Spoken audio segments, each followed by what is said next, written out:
391장 오늘 놀라운 구세주 찬송하겠습니다. 오 놀라운 구세주 예수 내 주 삼능력의 주시로다. 흑마이 및 안전한 그곳으로 내 영혼을 숨기시네. 내 마른 땅을 손이 걸어가도 남기곤치 아니하며 저 위험한 것 내가 이를 때면 흑마위에 숨기시고 주 손으로 덮으시네. 오 놀라운 구세주 예수 내 주 내 모든 짐 벗기시네. 죄악에서 날 끌어올리시며 또 나에게 힘 주시네. 내 마른 땅을 통일 걸어가도 나 피곤치 아니하며 저 위험한 곳 내가 이를 때면 흑마위에 숨기시고 주 손으로 덮으시네. 중량 못할 은혜로 채우시며 늘 성령에 감아주사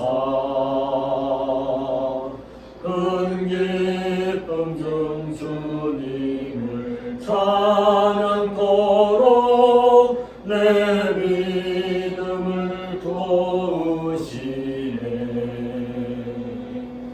내 마른 땅을 통일 걸어가도 나 피곤치 아니하며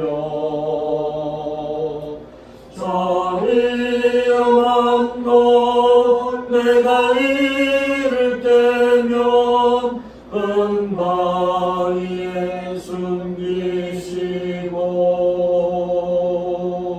주 손으로 덮으시네. 주 예수님 공중에 임하실 때 나 일어나 맞이하리.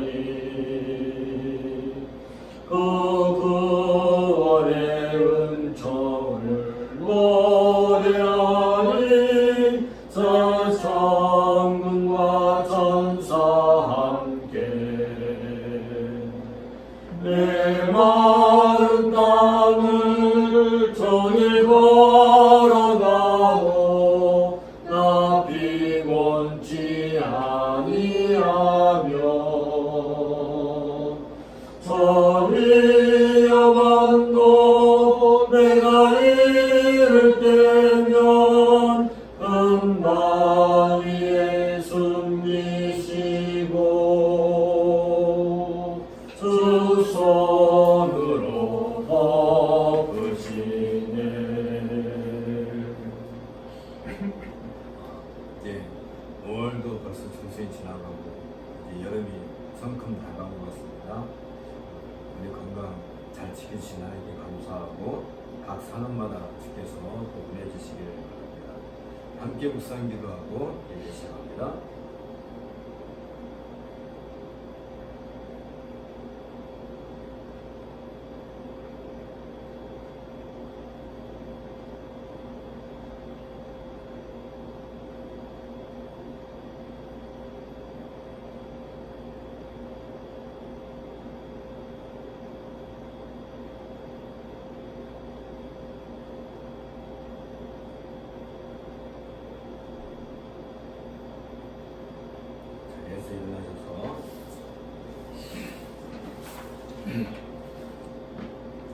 우리 마음을 주님께 들어올려 함께 고백합시다.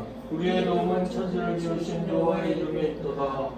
볼지어다 그가 구름을 타고 오시리라.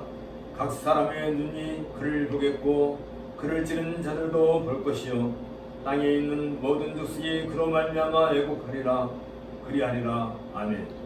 주 하나님이 이르시되 나의 이를 알하여 오매가라. 이제도 있고 전에도 있었고 장차 올 자여 전능한 자라 하시더라. 아멘. 잘했습니다. 사랑의 왕이시여 만유의 주이신 하나님 아버지, 말씀으로 천지를 창조하시고 또한 저희를 창조하시고 기뻐하셨던 하나님 아버지의 놀라운 그 능력과 전지전능함을 우선 높이 들어 찬양을 드립니다. 지난주에도 우리가 각자의 그 생활의 현실에서 살아갈 때에 주님 우리를 도와주시고 또 실족하였을 때도 또 하나님 바라보게 하시며 언제나 하나님이 머리털까지 해양갈선과 같이 눈동자와 같이 지켜주셔서 오늘 이렇게 구별된 성을 하나님의 나와 예배드릴 수 있게 해주심을 감사드립니다. 주님 우리가 무엇이간데 우리를 관여하셔서 우리를 주 예수 그리스도를 믿는 믿음으로 하나님을 구원을 얻게 하시고 십자가의 그 대속으로 인하여 우리가 또한 더 큰 구원의 소망으로 살 수 있게 해주심을 주님 감사를 드립니다. 하나님 그럼에도 불구하고 이스라엘 민족이 가나안 땅에서 나왔을 때부터 외국 땅에서 나와서부터 가나안 땅에 들어가서까지 아직 하나님을 잊어버리고 하나님을 배반하며 하나님에게 불평하고 우상을 숭배했던 그런 모든 일들을 바라봅니다.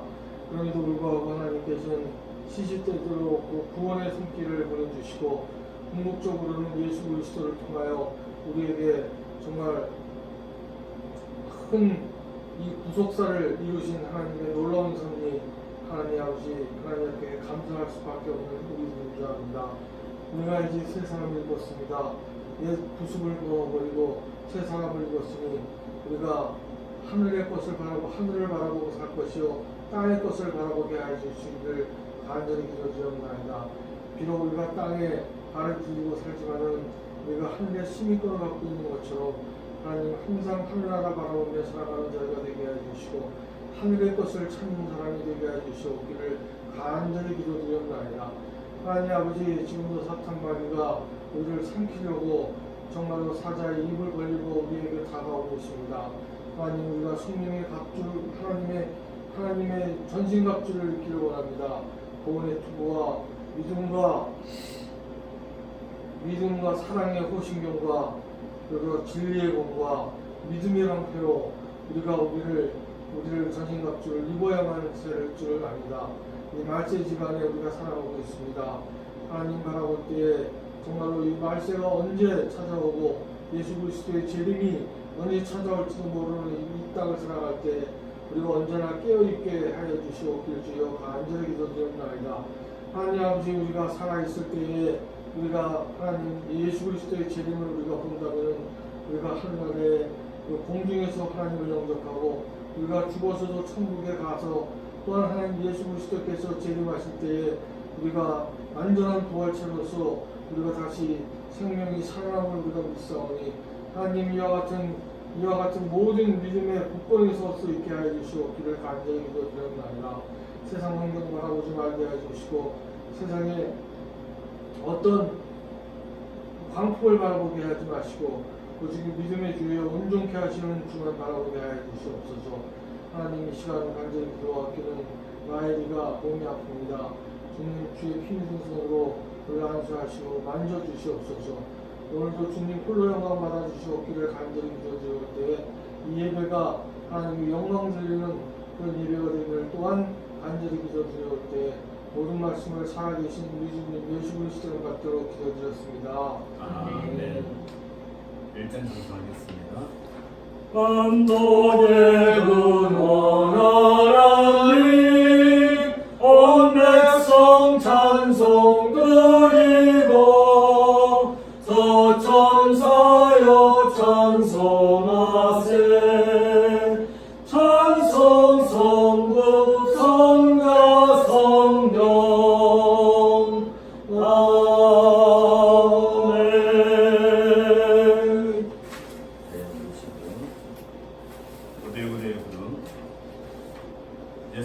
이르시되 내 마음을 다하고 목숨을 다하고 뜻을 다하여 주 너희 하나님을 사랑하라 하셨으니 이것이 크고 첫째되는 계명이요 둘째도 그 같으니 내 이웃을 내 자신같이 사랑하라 하였으니 이 계명이 온 율법과 성경의 강령이니라. 제9절입니다. 여호와가 너희 조상들에게 심히 진노하였느니라.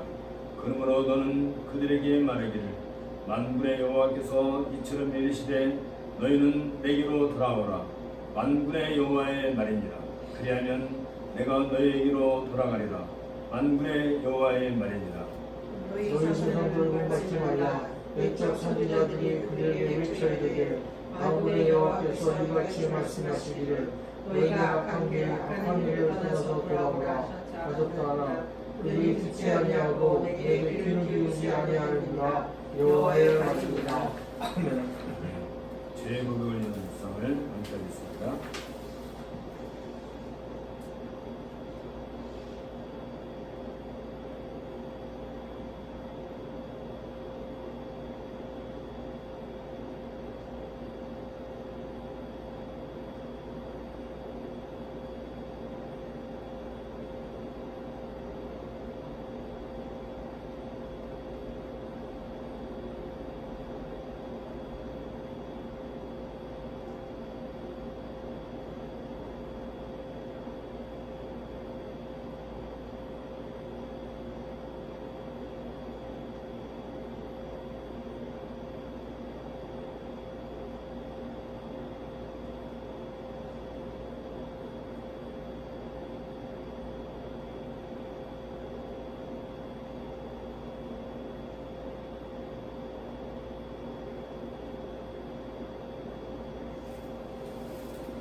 사면과 믿음입니다.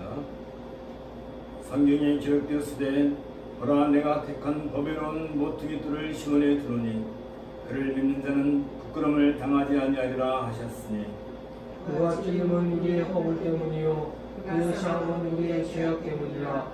그가 징계를 받음으로 우리가 평화를 누리고 그가 치욕을 맞음으로 우리는 나음을 받았도다.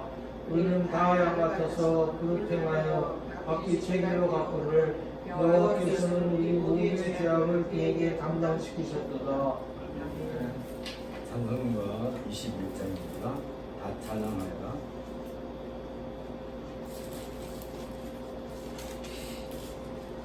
다 찬양하여라.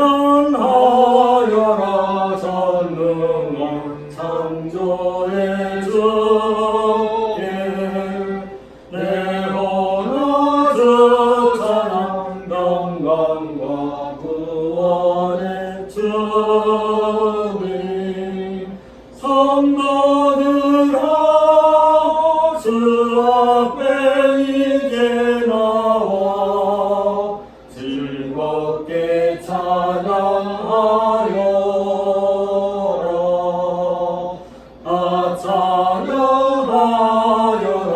놀라운 만유의 주께 어긋난 날개민을 품어주시는 주님 성도들아 주님의 뜻 안에서 내 소원 다 이루리라. 다 찬양하여라. 온 몸과 마음을 바쳐 이 세상 만물이 주 앞에 다 나와 찬양 성도들아 기쁘게 소리 높여 영원히 찬양하여라.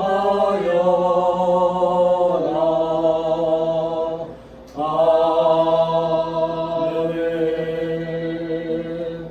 오늘 성경 말씀 공독은 창세기 40 48장입니다. 이 일 후에 어떤 사람이 요셉에게 말하기를 내 아버지가 병들었다 하므로 그가 두 아들 므낫세와 에브라임과 함께 이르니 어떤 사람이 야곱에게 말하되 내 아들 요셉이 내게 왔다 하매 이스라엘이 힘을 내어 침상에 앉아 요셉에게 이르되 이전에 가나안 땅 루스에서 전능하신 하나님이 내게 나타나사 복을 주시며 내게 이르시되 내가 너로 생육하고 번성하게 하여 내게서 많은 백성이 나게 하고 내가 이 땅을 내 후손에게 주어 영원한 소유가 되게 하리라 하셨느니라. 내가 애굽으로 와서 내게 이르기 전에 애굽에서 내가 낳은 두 아들 에브라임과 므낫세는 내 것이라. 루벤과 시므온처럼 내 것이 될 것이요 이들 후에 내 소생은 내 것이 될 것이며 그들의 유산은 그들의 형의 이름으로 함께 받으리라. 내게 대하여는 내가 이전에 갓단에서 올 때에 라헬이 나를 따르는 도중 가나안 땅에서 죽었는데 그곳은 에브랏까지 길이 아직도 먼 곳이라. 내가 거기서 그를 에브랏 길에 장사하였느니라. 에브랏은 곧 베들레헴이라. 이스라엘이 요셉의 아들들을 보고 이르되 이들은 누구냐? 요셉이 그의 아버지에게 말하되 이는 하나님이 여기서 내게 주신 아들들이니이다. 아버지가 이르되 그들을 데리고 내 앞으로 나아오라. 내가 그들에게 축복하리라. 이스라엘의 눈이 나이로 말미암아 어두워서 보지 못하더라. 요셉이 두 아들을 이끌어 아버지 앞으로 나아가니 이스라엘이 그들에게 입맞추고 그들을 안고 요셉에게 이르되 내가 내 얼굴을 보리라고는 생각하지도 못하였더니 하나님이 내게 내 자손까지도 보게 하셨도다. 요셉이 아버지의 무릎 사이에서 두 아들들을 물러나게 하고 땅에 엎드려 절하고 오른손으로는 에브라임을 이스라엘의 왼손을 향하게 하고 왼손으로는 므낫세를 이스라엘의 오른손을 향하게 하여 이끌어 그에게 가까이 나아가매 이스라엘이 오른손을 펴서 차단 에브라임의 머리에 얹고 왼손을 펴서 므낫세의 머리에 얹었으니 므낫세는 잠자라도 팔을 엇받고 얹었더라. 그가 요셉을 위하여 축복하여 이르되 내 조부 아브라함과 아버지 이삭이 섬기던 하나님 나의 출생으로부터 지금까지 나를 기르신 하나님 나를 모든 환난에서 건지신 여호와의 사자께서 이 아이들에게 복을 주시오며 이들로 내 이름과 내 조상 아브라함과 이삭의 이름으로 칭하게 하시오며 이들이 세상에서 번식되게 하시기를 원하나이다.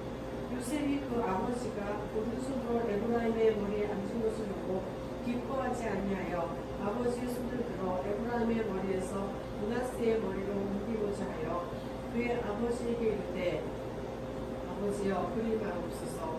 이는 장자이니 오른손을 그의 머리에 얹으소서 하였으나 그의 아버지가 허락하지 아니하며 이르되 나도 안다 내 아들아 나도 안다.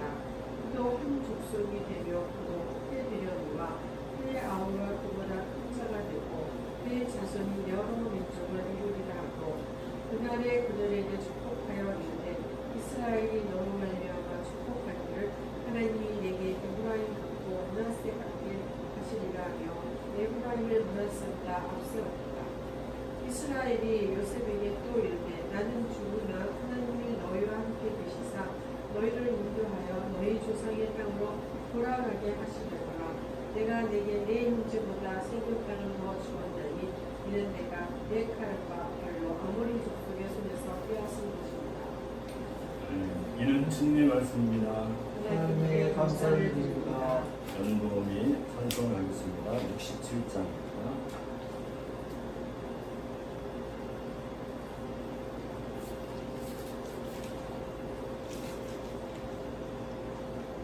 영광의 왕께 다 경배하며 그 크신 사랑을 찬송하라. 예부터 영원히 창방되시니 그 영광의 주를 다 찬송하라. 능력과 은혜를 다 찬송하라. 그 옷을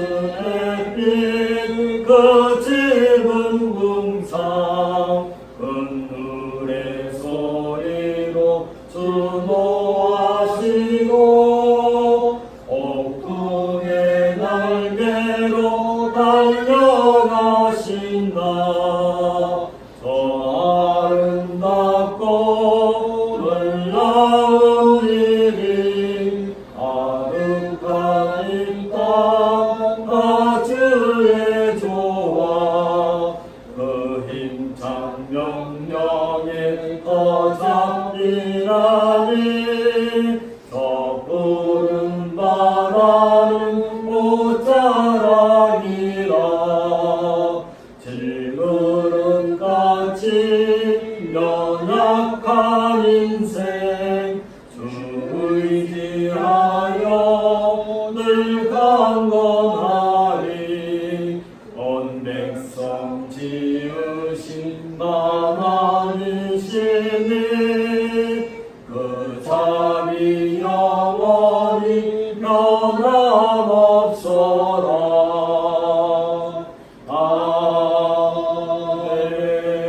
아멘.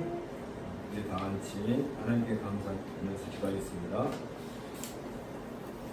만군의 저희와 아버지 하나님, 온 세상을 지으시되 그곳에 친히 주의 형상을 심으셨고 또 하나님께서 사람을 지으시되 그들에게 주의 모양을 심으셔서 어느 곳을 가든 또 누구를 만나든 그 가운데서 하나님을 보고 알게 하신 그 지혜로운 손길 위에 감사와 영광과 찬송을 돌려옵나이다.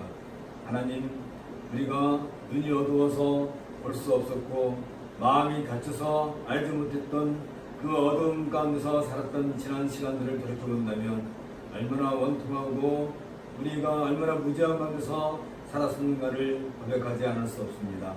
하나님께서 이제 우리에게 신령한 눈을 활짝 열어주시고 무엇보다도 주의 말씀으로 우리의 가슴을 뜨겁게 하시오니 우리가 이제 이 계시의 말씀을 통하여서 그리스도 우리 주 예수 그리스도를 바라보며 또한 그를 통하여서 우리 하나님을 친히 아바 아버지라 부르고 또한 영광을 찬송하게 하시오니 이 모든 것이 하나님의 놀라운 섭리요 하나님의 영원한 계획과 작전 가운데서 이루어진 것에 대해서 우리는 감사하지 않을 수 없사옵나이다. 이처럼 우리가 하나님의 거룩한 백성으로 부름을 받았고 거룩한 주의 몸된 교회에 속한 회원으로서 이 아침에 주 하나님께 불려받아 또한 나와서온즉 주여 우리를 기쁘게 받아주시었고 또 주의 한량없는 그 넓은 품으로 우리를 안아주셔서 우리가 그동안 열심히 살아온 지난 한 주간 동안의 그 모든 열매를 오늘 하나님께 기쁨함으로 드리고 이를 통하여서 온 세상 모든 백성들이 또한 하나님께 열매를 드리는 기쁨의 예물을 드리는 그날이 속히 이를 수 있도록 은혜를 더하여 주옵소서. 우리가 매주마다 하나님께 부름을 받고 이처럼 하나님의 이름을 영광스럽게 찬양하며 또한 기도하고 또한 경배드리는 이 모든 일에 있어서 하나님께서 우리를 기뻐 받아주시는 것은 이제 우리를 통하여서 온 세상 모든 사람들에게도 똑같은 은혜를 베풀 것이며 또한 그런 과정을 통하여서 하나님은 친히 세세토록 영광과 찬송을 받으실 분인 것을 온 땅에 친히 드러내기 위한 것을 저희가 아옵나이다. 이제 우리가 하나님의 거룩한 백성으로 살아온 것처럼 앞으로도 이 거룩한 주님의 교회를 위하여 우리의 온 삶을 다 드릴 수 있도록 주께서 함께 하시고 은혜를 더하여 주셨기를 간절히 소원하옵나이다. 하나님 아버지여 또한 이 땅에 수많은 교회들을 주께서 기억하시고 오래전부터 저들을 부르셨고 저들에게 은혜를 베푸셔서 이제 하나님의 거룩한 백성으로 인칭을 주셨사온즉 주의 성령께서 저들의 마음을 열어주시고 저들의 눈을 열어주시고 저들의 귀를 밝게 하셔서 매주마다 또 이 모든 계시의 은총을 통하여서 말씀하시는 그 주님의 말씀을 친히 깨닫고 그러한 가운데서 무엇보다도 하나님의 아는 지식이 날마다 성장하여서 주의 거룩한 그 나라를 이 땅에 온전하게 세울 수 있도록 주께서 은혜를 더하여 주셨기를 간절히 소원하옵나이다. 하나님 아버지, 아직도 수많은 자들이 하나님을 알지 못하고 설령 교회에 다닌다 할지라도 진정 바르게 하나님을 섬기지 못하고 알지 못하는 자들이 얼마나 많이 있는지 저희가 참으로 그 모든 일들을 돌아볼 때 마음이 안타깝고 번통하지 않을 수 없사옵나이다. 주여 저희들을 불쌍히 여겨주시옵소서. 온전히 주의 말씀을 통해서만 하나님에 대한 바른 지식을 얻게 된다는 이 놀라운 경륜의 뜻을 바르게 깨닫고 우리가 다른 일보다도 온전히 하나님 말씀을 바르게 알고 듣고 배우는 일에 우리의 전심을 다하실 수 있도록 주께서 함께하여 주시옵소서. 세상 모든 즐거움이 또한 세상에서 누릴 수 있는 그 모든 아름다움이라 하는 것도 이제 곧 썩어서 없어질 것들이요, 심지어 우리 육신마저도 이제 30년, 40년, 50년, 70년 지나면 다 썩어 없어질 것이었는데 그런 것에 우리가 작심하고 그런 것들에 우리가 모든 정성을 쏟느니 차라리 영원히 변치 않으시는 주의 말씀을 우리가 한 자라도 더 바르게 배우고 그를 통하여서 우리가 참된 하나님을 바르게 경배하는 일에 우리의 전심을 다 쏟을 수 있도록 주님 우리를 불쌍히 여겨 주시옵소서. 또한 하나님 이 나라 이 민족을 주께서 오래전부터 기억하시고 이제 주의 사자들을 통하여서 주의 거룩한 성도들을 통하여서 곳곳에 말씀의 씨앗을 뿌리고 그 열매들이 그동안 많이 자라나서 이제 교회를 이루고 또 매주마다 하나님께 영광과 찬송을 드리는 것을 또한 주께서 기뻐 받아주시는 것을 감사드립니다. 오래전에 미국 땅에 주께서 교회를 세우시고 평양의 예루살렘이라고 부를 정도로 평양의 시내에는 곳곳에 교회들이 있었고 주일마다 수많은 주의 백성들이 옷을 갈아입고 주 앞에 나아가 경배하는 그 모습들을 우리가 지금도 기억하고 있사옵나이다. 주여 속히 그날이 다시 돌아올 수 있도록 은혜를 함께해 주옵소서. 은혜를 베풀어 주옵소서.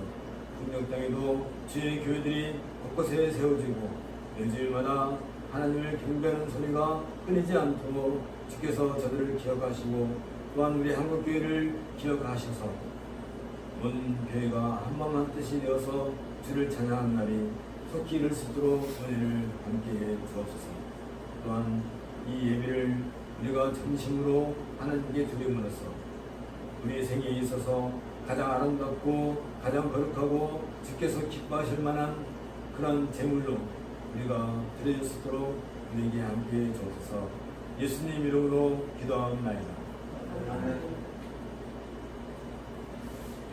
사도행전 22장 중에서 하나님의 빛이 아래 있는 권능의 왕국 이라는 제목으로 함께 말씀을 생각하고자 합니다. 사도행전 22장을 먼저 보도록 하겠습니다.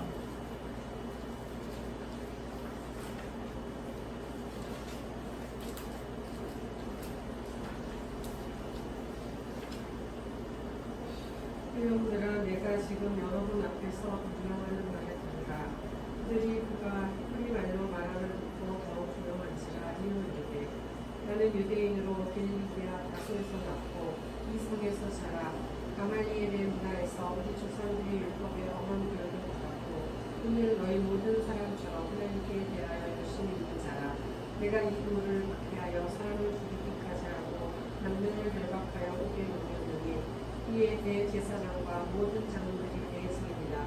또 내가 그들을 위해서 다메섹 형제들에게 가는 공문을 받아가지고 거기 있는 자들로 결박하여 예루살렘으로 끌어다가 형벌받게 하려고 가더니 가는 중 가는에게 가까이 갔을 때 고정중되어 표현이 하늘로부터 큰 빛이 나는 불로 비치매 내가 땅에 엎드러져 들으니 소리쳐 이르되 사울아 사울아 내가 왜 나를 박해하느냐 하시거늘 내가 대답하되 주님 누구시니까 하니 이르시되 나는 내가 박해하는 나사렛 예수라 하시더라. 나와 함께 있는 사람들이 빛을 보면서도 나에게 말씀하시는 이의 소리는 듣지 못하더라. 내가 이르되 주님 무엇을 하니까 주께서 이르시되 일어나 다메섹으로 들어가라. 내가 해야 할 모든 것을 거기서 누가 이르리라 하시거늘 나는 그 빛의 본체와 말미암아 볼 수 없게 되었으므로 나와 함께 있는 사람들의 손에 끌려 다메섹에 들어가니라. 율법에 따라 영원한 사람으로 거기 사는 모든 유대인들에게 칭찬을 듣는 아나니아가 하니까 내게 와 곁에 서서 이르되 형제 사울아 다시 돌아왔거늘 즉시 그를 쳐다보았노라. 그가 또 이르되 우리 조상들의 하나님이 너를 택하여 너로 하여금 자기 뜻을 알게 하시며 그 의인을 듣게 하시고 그 입에서 나온 음성을 듣게 하셨으니 내가 그를 위하여 모든 사람 앞에서 내가 보고 들은 것을 증인이 되리라. 이제는 왜 주저하느냐. 일어나 주의 이름을 불러 세례를 받고 너의 죄를 씻으라 하더라. 후에 내가 예루살렘으로 돌아와서 성전에서 기도할 때에 황홀한 중에 주께서 내게 말씀하시되 속히 예루살렘에서 나가라. 그들은 내가 내게 대하여 증언하는 말을 듣지 않겠다 하시거든. 내가 말하기를 주님 내가 주를 믿는 사람들을 가두고 또 학교당에서 때리고 또 주의 증인 스데반이 풀릴 때에 내가 곁에 서서 찬성하고 죽이는 사람들의 옷을 지킨 줄 그들도 아나이다. 나더러 그에게 떠나가라. 내가 너를 멀리 이방인에게로 보내리라 하셨습니다. 이 말한 것까지 그들이 듣다가 소리질러 이르되 이러한 자는 세상에서 없애버리자. 살려둘 자가 아니라 하여 너들며 옷을 벗고 던지고 혀를 공중에 달리니 천부장이 바울을 영대로 데려가라고 명하고 그들이 무슨 일로 그에 대하여 떠드는지 알고자 하여 채찍질하며 신문을 하는데 가죽 줄로 바울을 매니 바울이 곁에 서 있는 백부장으로 이르되 너희가 누가 시민되는 자를 죄도 정하지 아니하고 채찍질을 할 수 있느냐 하니 백부장이 듣고 와서 천부장에게 너여 이르되 어찌하여 하려 하느냐. 이는 로마 시민이라 하니 천부장이 와서 바울에게 말하되 내가 로마 시민이냐 내게 말하라. 이르되 그러하다. 천부장이 대답하되 나는 돈을 많이 들여 12불을 벌노라. 바울이 이르되 나는 나면서부터라 하니 신문하려던 사람들이 그에게서 물러가고 천부장도 그가 로마 시민인 줄 알고 그 또도 결박한 것 때문에 두려워하니라. 이튿날 천부장은 의뢰인 무슨 일로 고발하는지 진상을 알고자 하고 그 결과를 그리고 명하여 제사장 장들과 오후 공예를 보고 바울을 데리고 내려가서 그들 앞에 세우니라. 지금까지 3차례에 걸쳐서 전도 여행을 통해 누가는 바울의 생애가 언제나 하나님의 보호 아래에 있었으며 로마 당국이 전혀 그를 대적하지 않았다는 것과 바울이 제국에서도 로마에 입성하려는 계획을 진행하고 있다는 그 내용들을 보여주고 있었습니다. 사실 바울은 로마를 거쳐 제국에서 쪽 서바나에 갈 계획을 진행시키고 있었습니다. 그리고 이방인 교회들의 연부를 가지고 예루살렘을 방문한 후 그 계획을 추진하고자 했습니다. 이후 누가는 바울이 제국의 수도인 로마에 이르는 과정을 상세하게 기록하게 됩니다. 그리고 마침내 바울이 로마에 입성하는 것으로 사도행전을 마치고 있습니다. 이런 맥락에서 볼 때 사도행전 22장은 예루살렘에서 로마로 가는 바울의 여정이 시작되는 새로운 분기점이라 볼 수 있을 것입니다. 세 차례에 걸친 바울의 전도 여행은 불과 12년에 불과했지만 이방인 신자들을 율법주의의 멍에로부터 자유를 얻게 해주었습니다. 바울은 수리아 안디오로부터 시작해 빌리기아, 아시아, 마게도냐, 아가야 그리고 일루리곤까지 하나님의 교회들을 세웠습니다.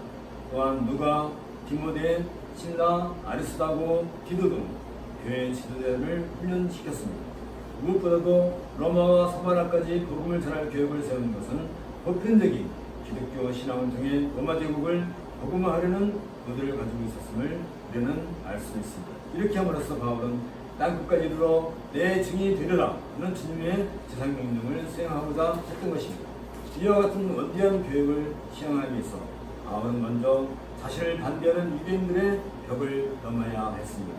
예루살렘 성전에서 성난 유대인들에 의해 거의 죽을 이기 위해서 긴급하게 로마인들에 의해 구출된 바울은 가까스로 천부장 루시아의 허락을 받아서 지나간 자신의 생애를 통해 그리스도의 사도로 선택된 일과 자신을 이방인의 사도로 보내신 하나님 뜻을 선명할 수 있었습니다.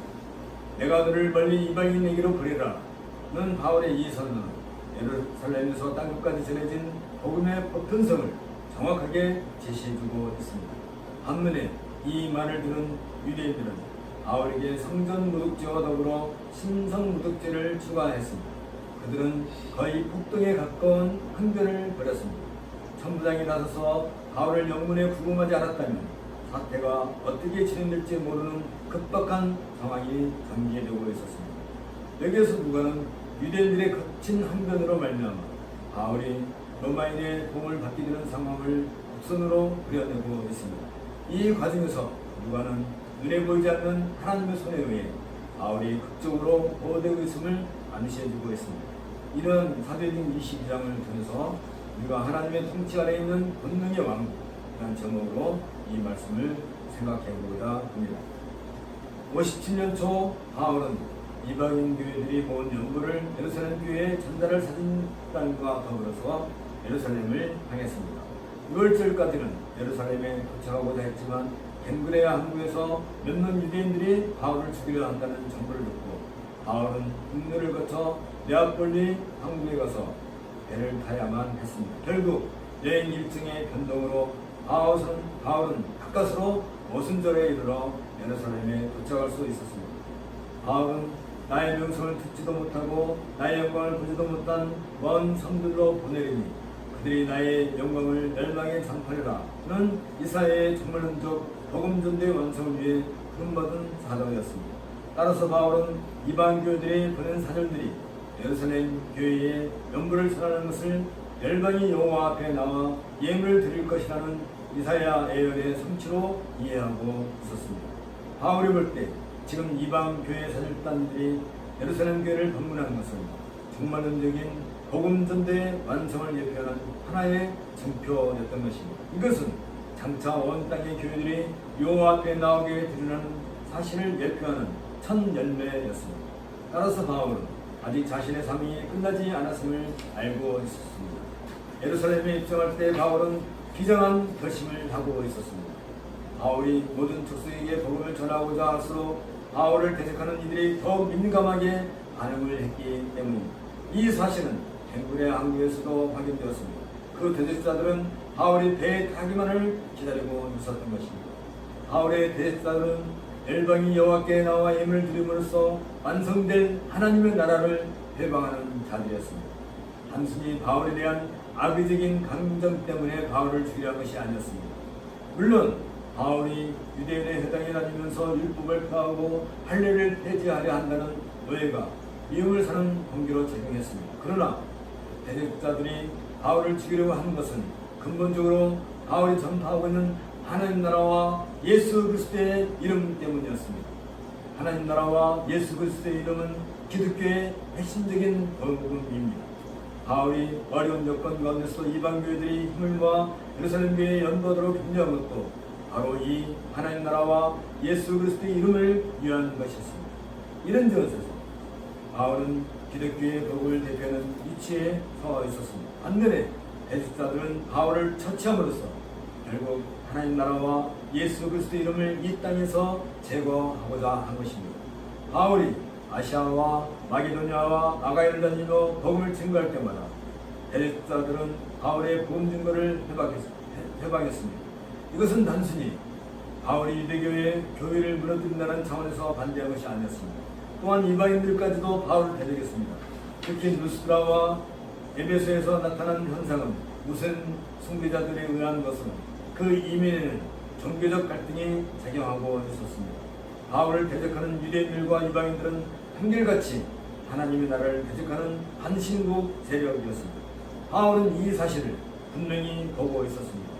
과거 반신국 세력들이 하나님의 나라를 대적하던 역사에서 볼 수 있는 것처럼 그들은 이방인뿐 아니라 선민 이스라엘 백성 안에서도 반신국 세력의 정체를 드러내었습니다. 그렇기 때문에 바울은 자신의 복음 전파를 반신국 세력과의 전투로 이해하고 있었습니다. 이에 바울은 종말론적 복음 전도의 완성을 위해서 마태복음 28장에서 너희는 가서 모든 족속으로 제자를 삼아 아버지와 아들과 성령의 이름으로 세를 주고 내가 너에게 분부한 모든 것을 가르쳐 지키게 하라. 볼지어다 내가 세상 끝날까지 너희와 항상 함께 있으리라고 하신 주님의 지상 명령을 생명이 다하는 날까지 수행하기로 결심한 것입니다. 때문에 사도행전 20장 24절에 보는 것처럼 바울은 나의 달려갈 길과 주 예수께 받은 사명 곧 하나님의 은혜의 복음 증거하는 일을 마치려 하면 나의 생명을 조금 더 귀한 것으로 여기지 않으라고 한 그 말 속에서도 우리는 이 사실을 확인할 수 있습니다. 전에는 그리스도의 도를 따르는 자들의 회방자요 핍박자였던 바울이 이제는 하나님 나라와 예수 그리스도의 이름을 위하여 생명의 힘을 아끼지 않는 수사로 바뀌어 있었습니다. 바울은 반신구 세력과 일전을 치를 각오를 가지고 예루살렘에 입성을 한 것입니다. 바울에게 있어서 예루살렘은 교회의 모태였지만 더불어 반신구 세력의 원천지이기도 했습니다. 바울은 믿지 않는 자기의 동족들이 자기를 얼마나 미워하며 또한 자신을 제거하기를 얼마나 절박하게 바라고 있는지를 잘 알고 있었습니다. 전에도 바울은 동족의 위험 가운데 있었습니다. 바울이 보라, 이제 나는 심령의 명을 받아 예루살렘으로 가는 길, 저기서 무슨 일을 만날지 알지 못하노라고 한 말 속에서 바울의 비장한 결심을 우리는 읽을 수 있습니다. 예루살렘에 도착했을 때 바울은 예루살렘 교회로부터 반대를 받은 것은 아니었습니다. 하지만 복음 눈판을 위해 일사각오의 결심을 하였던 바울은 이방인 교회들에게서 그의 민족들에게 보내온 선물이 그의 동족들에게 하나님의 보편적인 은혜를 분명하게 전하며 그리하여 그들이 눈을 떠서 그리스도 안에 있는 하나님의 은혜를 볼 수 있기를 바라고 있었습니다. 이러한 기대감 때문에 바울은 기꺼이 야곱의 제안을 받아들여 성전에 들어가 결례의 예를 따르고자 했던 것입니다. 성전은 하나님의 통치를 상징하는 지상의 기구입니다. 그러나 이미 그리스도의 오심으로 말미암아 성전의 본질은 상실되었고 오로지 상징적인 의미만 가지고 있을 따름이었습니다. 요한복음 2장 19절에서 예수께서 대답하여 가라사대 너희가 이 성전을 헐라 내가 사흘 동안에 일으키리라 고 하신 말씀처럼 예수님 자신이 곧 성전이었습니다. 이제 예루살렘 성전은 과거 이스라엘이 하나님께 바쳤던 신앙을 상징하는 구조물에 불과했습니다. 오히려 당시 성전은 우리 주님을 못 박아 죽였던 반신구 세력의 원고지가 되었던 것입니다. 따라서 바울이 성전 규례를 이행한다는 것은 성전의 규례에 복종한다는 의미보다 자신의 복종을 통해 무지한 자들 그리고 적절한 교육을 받지 못한 자들을 돕기 위해서 자신을 그들과 같이 낮추기 위함이었습니다. 바울은 자신의 견해를 위해 항거하기보다 차라리 그 형제들에게 복종하는 것이 낫다고 생각했던 것입니다. 성전에 들어가 결례를 향할 때 바울은 우리 주님께서 죽음을 앞두고 성전을 정결케 하신 사건을 기억했을 것입니다. 한편으로는 반신구 세력에 의해 장악된 성전에서 적진의 중심에 와 있는 자신을 보고 있었을 것입니다. 바울의 무리는 현실로 나타났습니다. 아시아에서 온 몇몇 유대인들이 바울을 발견하고 주변에 있는 유대인들을 충동하여 이 사람은 각지에서 우리 백성과 율법과 이것을 해방하여 모든 사람을 가르치는 그자라 또 소리쳤습니다. 그들에게 있어 바울은 가장 큰 대적자였습니다. 그렇지만 헬라인을 데리고 성전에 들어가서 성전을 더럽게 했다는 이유로 바울을 죽여야 한다는 그들의 주장은 거짓이었습니다. 바울은 법적으로도 유대인으로서 이스라엘의 뜰에 들어갈 자격을 갖추고 있었습니다. 그리고 그 자리에 이방인을 데리고 가지 않았습니다. 바울은 이스라엘 뜰에서 이방인의 뜰로 끌려가 대적자들에 의해 여동되기 젖었습니다. 그리고 영문도 모르는 군중들에 의해 폭행을 당했습니다. 칼빈은 이 상황을 지적하면서 유대인들이 사탄의 힘에 의해 지배받고 있다는 점을 놓치지 않고 있습니다. 이 장면은 마치 스데반이 폭도들에 의해 성전 밖으로 내쳐짐을 당하고 돌에 맞아 죽음을 당하는 그 장면과 흡사합니다. 그 당시에는 바울이 사형집행 주무자였습니다. 그러나 이제 그 주무자였던 바울이 그 사형을 당할 처지에 빠졌습니다. 이 사건에서 누가는 스데반의 순교 사건이 교회로 하여금 전 세계로 물붓듯이 번져나가게 하였습니다. 그 지역으로 바울이 등장했던 사도행전 7장 이후부터 지금까지 전개된 교회 확장에 대한 기록을 통해서 무언의 메시지를 독자들로 하여금 다시 엿보게 하고 있습니다. 이때 성전뜰에서 발생한 갑작스러운 소동으로 인하여 로마의 정부장이 이 사건에 개입하게 됩니다. 그리고 이유를 알지 못하는 정부장은 바울을 쇠사슬로 묶고 옥에 가두려고 했습니다. 천부장은 군중들이 흥분한 소위의 이유가 무엇인지 정확하게 알지 못했습니다.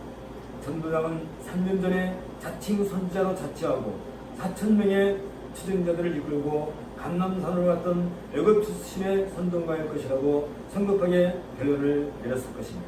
이 애굽인 선동가는 자신의 말 한마디로 예루살렘 성전이 성벽에 문해지고 로마 수비대를 격파하고 예루살렘 성을 장악할 것이라고 추정자들을 현혹했었습니다. 그때 벨리스 총독이 군대를 보내 그들을 해산시킨 바가 있습니다.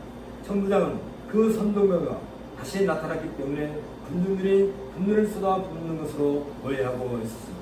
그러나 바울이 고상한 헬라어로 말할 뿐 아니라 빌리가의 대도시인 다소 출신의 로마 시민이라는 사실에 놀라지 않을 수 없었습니다. 바울은 천부장의 허락을 받아 유대인들을 향해 연설할 수 있는 기회를 얻게 되었습니다. 순간적인 감정에 얽매여 바울을 북경했던 유대인들은 바울이 히브리 방언으로 연설을 시작하자 순식간에 잠잠해졌습니다. 당시 유대인들은 아람어, 즉 시리아에 익숙해 있었습니다. 그들은 포로기 이후부터 유대인들은 고유 언어보다 아람어에 익숙해 있었기 때문에 바울이 아람어를 사용한 이유는 바로 이 때문이었습니다. 유대인들은 당시 널리 사용되고 있는 헬라어 대신 바울이 자신들에게 익숙한 아람어를 사용한 것에 빨리 적용되었습니다. 바울은 자신의 출생 신분을 밝히는 것으로 연설을 시작합니다. 그 자신을 가리켜 유대인이라고 밝힌 것은 자신이 엄격한 정통 유대인으로 출생하고 성장했다는 사실을 보여주기 위함이었습니다. 동시에 바울은 가말리엘 문화에서 엄격하게 율법을 수행했다는 사실도 밝혔습니다. 바울의 이 표현은 두 가지 의미가 포함되어 있었습니다. 하나는 자신이 현재 처한 상태에서 혹시라도 전통적인 법과 질서를 따르지 않는다는 오해를 불식시키기 위함이었습니다. 그러나 그 의미는 당시 유대적 전통과 엄격한 율법의 교훈은 그 본질로부터 너무나 멀리 떨어져 있었음을 고발하는 의도를 가지고 있었습니다. 심지어 유대 민중들뿐 아니라 가장 훌륭하다고 하는 랍비들조차 율법과 규례의 본질로부터 떨어져 있기는 마찬가지였습니다. 그들은 하나님 앞에 열심을 내는 것처럼 자처했지만 우리 주님께서 오셨을 때 이미 본질을 상실한 유대적 전통과 교훈으로 오로지 타락한 유대교를 위조하는 일에 힘을 기울이고 있었을 뿐입니다. 그 결과는 하나님 아들로 이 땅에 오신 메시아를 대적하고 죽이는 일에 앞장서게 만들었던 것입니다. 다른 하나는 바울 역시 그러한 사람 중 하나였다고 밝히고 유대인들이 그랬던 것처럼 그리스도의 가르침에 자신도 적대적이었다고 말하고 있습니다. 바울은 하나님의 손에 의해 되돌아올 때까지 그리스도의 가르침을 공격하였고 그 일에 다른 누구라도 열심이었습니다. 바울은 대제사장들과 장로들로부터 공문을 받아 그리스도의 도를 따르는 사람들을 핍박하는 데 앞장을 설 정도였습니다. 이러한 바울의 변호는 자신의 이전 상태를 빗대어 지금 바울 앞에 서 있는 군중들의 상태를 정확하게 지적하기 위함입니다. 유대적 전통의 변질과 한때 자신이 그 잘못된 전통에 빠져 있었음을 지적한 바울, 이제 다메섹에서 자신이 나사렛 예수를 만났다는 기적 같은 이야기를 전개하고 있습니다. 나사렛 예수는 바로 유대인들이 십자가에 못 박아 죽인 메시아이십니다. 불과 20년 전 일이었습니다. 여기에서 바울은 잘못된 유대적 전통과 교훈에 눈먼 유대인들이 하나님께 대하여 열심을 앞세워 죄 없는 의인을 십자가에 못 박았던 사실을 고발하고 있습니다. 더불어 바울은 자신이 나사렛 예수를 만났을 때 곧바로 눈이 멀었다고 말합니다. 눈이 멀었다는 것은 잘못된 유대적 전통과 율법으로 눈먼 자신의 모습이기도 합니다. 동시에 의인을 십자가에 못 박아 죽인 유대인들의 모습이기도 합니다. 반면에 유대인들이 죽인 나사렛 예수를 다메섹에서 바울이 다시 만났다는 것은 그리스도의 부활을 증거하는 것이기도 합니다. 여기에서 바울은 모든 유대인들로부터 존경을 받고 있는 아나니아를 등장시킵니다. 아나니아는 율법으로 경건하였으며 칭찬을 듣는 유대인 중에 유대인이었습니다. 그 사실을 입증하기 위해 바울은 아나니아가 우리 조상들의 하나님의 이름으로 바울의 눈을 뜨게 했음을 말하고 있습니다. 우리 조상들의 하나님, 곧 아브라함과 이삭과 야곱의 하나님이시며 언약의 하나님을 의미합니다. 이것은 바울의 부름이 하나님의 언약과 관련되어 있음을 암시해주고 있습니다. 또한 그리스도에게 전향하는 자들도 하나님의 언약으로 주어진 율법을 포기하지 않았음을 유대인들에게 주장하기 위함이기도 합니다. 바울은 과거 유대인의 조상인 이스라엘 백성이 그랬던 것처럼 아브라함의 하나님을 버리지 않았고 이스라엘의 예배를 받으신 하나님을 버리지 않았습니다. 오히려 바울은 율법으로부터 배웠던 조상들로부터 전려된 예배를 구속하고 있음을 여기서 주장하고 있습니다. 바울이 부활하신 예수님을 만났고 그의 음성을 들었으며 세례를 받았다는 것은 자신이 사도적 사명을 받았다는 직접적인 주장이기도 합니다. 따라서 바울은 자신이 보고 들은 것을 확신 있게 말할 수 있었습니다. 이로써 바울은 사람들에 의해 십자가에 못 박히시고 하나님에 의해 살아나신 나사렛 예수가 이스라엘의 메시아이며 영원을 얻게 되신 하나님의 아들이며 인류의 구세주라고 전파한 내용의 정당성을 주장할 수 있게 된 것입니다. 그리고 바울은 주의 이름을 불러 세례를 받고 너희들을 스스라는 아나니아의 권고에 따라 자신이 세례를 받았음을 선포하고 있습니다. 이 사실은 하나님의 은혜로 말미암아 바울이 부름을 받았음을 강조하기 위함입니다. 바울이 다메섹에서 받은 사명은 예루살렘으로 돌아온 후에 더 확실해졌습니다. 이 일은 바울이 다메섹에서 회심한 후 3년째 되던 해에 예루살렘 성전에서 예배할 때 발생했습니다. 그때 바울은 예루살렘에 있는 헬라파 유대인들과 강렬한 논쟁을 벌이고 있었습니다. 그들은 바울이 전하는 기독교인들을 박해했다는 사실을 기억하면서 바울을 반역자요 반절자라고 하며 깊은 적대감을 보였습니다. 바울은 그럴수록 더욱 그들과 변론하여 그리스도가 메시아이심을 증거했습니다. 그러자 몇몇 유대인들이 바울을 죽이려는 음모를 꾸미게 되었습니다. 이 사실을 알게 된 예루살렘 교회 지도자들은 바울을 가이사라로 보내 배를 타고 다소로 피신하게 했던 것입니다. 바울은 유대인들 앞에서 왜 그때 자신이 예루살렘을 떠나야 했는지를 설명하고자 합니다.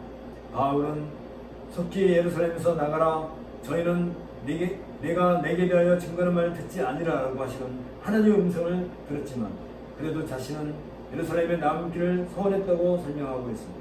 바울은 자신이 해방자로 스데반을 죽인 증인이었다는 사실을 근거로 예루살렘에 남아서 유대인들에게 그리스도의 도를 전하라고 했었습니다. 하지만 하나님은 떠나가라, 내가 너를 멀리 이방인에게로 보내라고 하신 것, 바울을 이방인 복음전도를 위한 그릇으로 사용하시겠다는 계획과 함께 예루살렘에서 나가도록 하셨다며 변론을 진행시키고 있었습니다.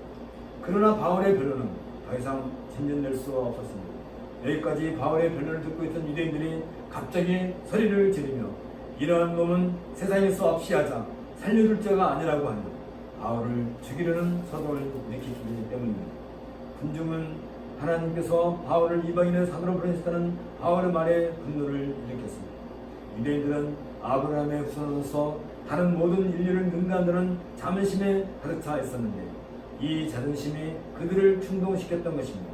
유대인들에게 있어 하나님은 아브라함의 하나님이며 아브라함의 후손인 자기들의 하나님이었습니다.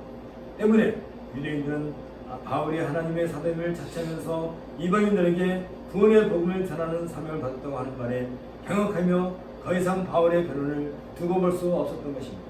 무엇보다도 율법의 전례를 무너뜨리는 그리스도의 복음을 전파하는 바울이 하나님의 거룩한 이름을 입에 올렸다는 그 사실만으로도 사형에 해당된다고 흥분하지 않을 수 없었습니다.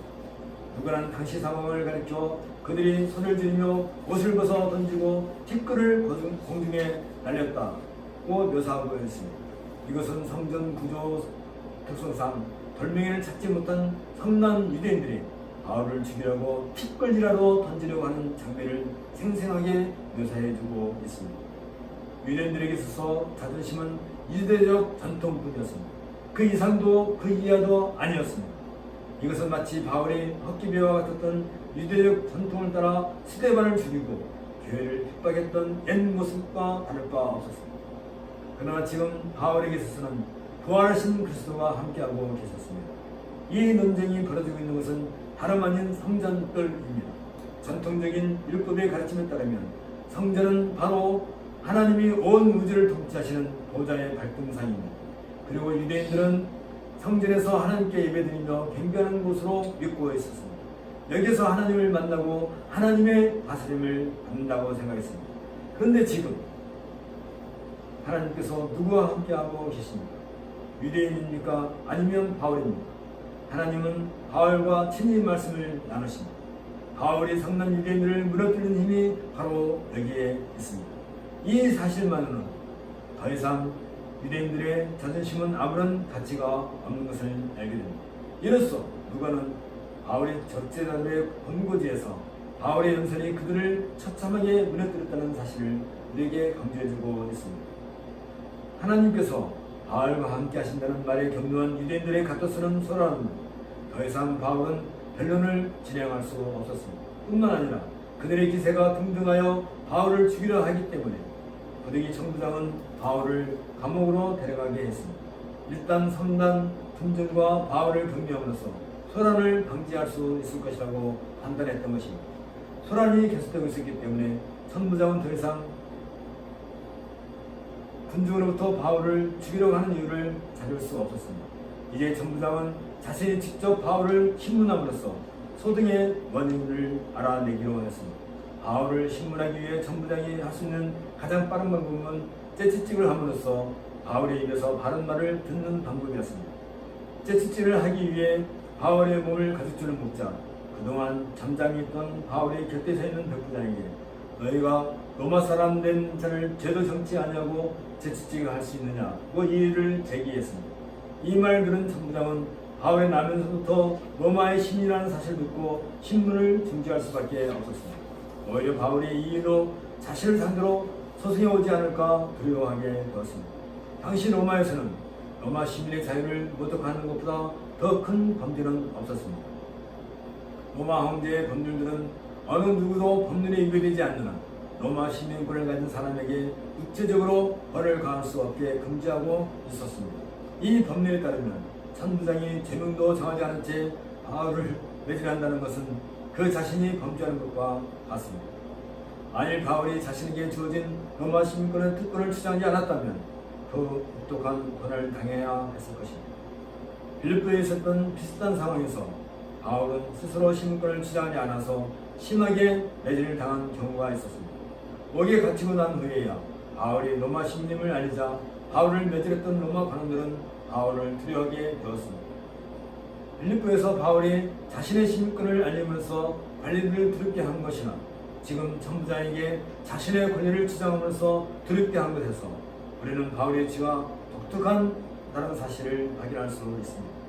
이 세상은 하나님의 통치 아래에 있으며 하나님께서는 모든 권세를 주장하신다 하십니다. 이 나라를 가리켜 권능의 나라라고 합니다.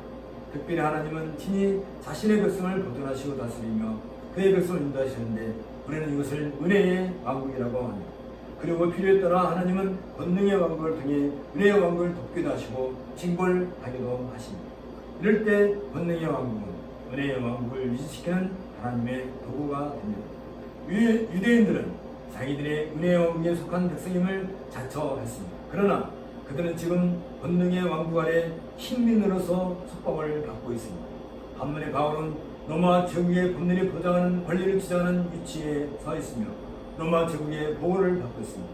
이것이 지금 유대인들과 바울이 서로 다른 위치에 있음을 보여주고 있습니다. 하나님은 바울을 이방인의 사도로 부르심에 있어서 은혜의 왕국뿐 아니라 권능의 왕국을 통해서도 보호를 받을 수 있도록 미리 준비하셨던 것이며 외형적으로는 로마 제국이 성전을 지배하는 것으로 보일지라도 권능의 왕국이 아닌 은혜의 왕국 안에 있는 진정한 하나님의 백성은 로마 제국의 권세보다 우위에 있습니다. 하나님은 바울이 유대인들로부터 생명을 당할 때 기꺼이 이 권능의 왕국을 통해서 바울을 보호하셨던 것입니다. 우리 함께 하나님께 기도하겠습니다. 하나님 아버지, 주께서는 어떠한 방법으로든 주의 백성을 인도하시고 또 보호하십니다. 은혜의 왕국 가운데서 친히 그들에게 먹을 것을 주시고 입히시고 또 마시게 하시는 것을 우리가 40년 동안의 광야 생활을 통해서 친히 목격한 바 있습니다. 지금도 하나님은 그런 방식으로 은혜의 왕국 안에서 우리의 삶을 책임지시고 인도하십니다. 또한 그뿐만 아니라 권능의 왕국을 통하여서 우리를 또한 온전히 또한 보살피시고 이끌어 주신 것을 또한 감사드립니다.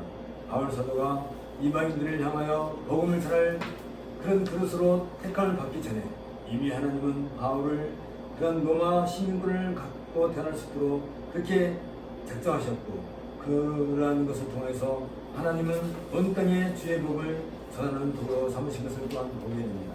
하나님, 이런 모든 것들이 하나님의 손 안에서 이루어진 일이며 우리들 또한 그렇게 하나님의 손 안에서 선택되었다는 사실을 또한 알게 되옵나이다. 하나님 우리의 삶을 친히 주관하시고 늘 능력 가운데서 함께 해주심을 감사드립니다. 모든 말씀을 우리 주 예수 그리스도 이름으로 기도합나이다. 아멘. 같이 일어나셔서 30장 찬송하겠습니다.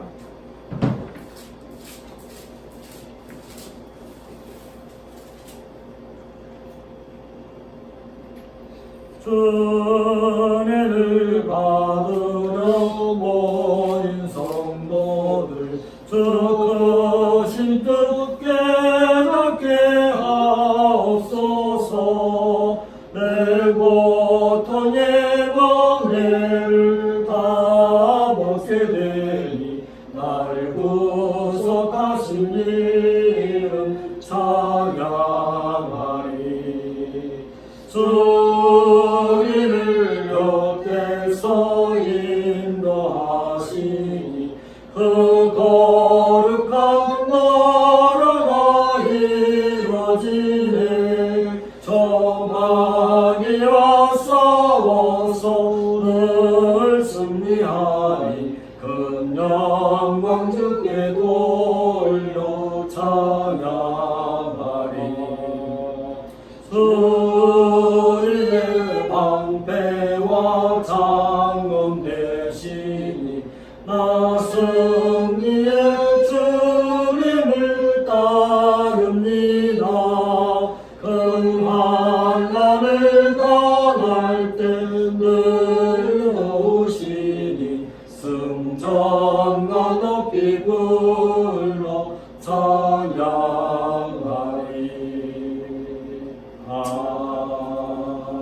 아멘. 주 예수 그리스도의 은혜와 하나님의 사랑과 성령의 교통하심이 너희 우리와 함께 있을지어다. 3장 성령하겠습니다. 성부 성자 성령 찬송과 영광 돌려보내세.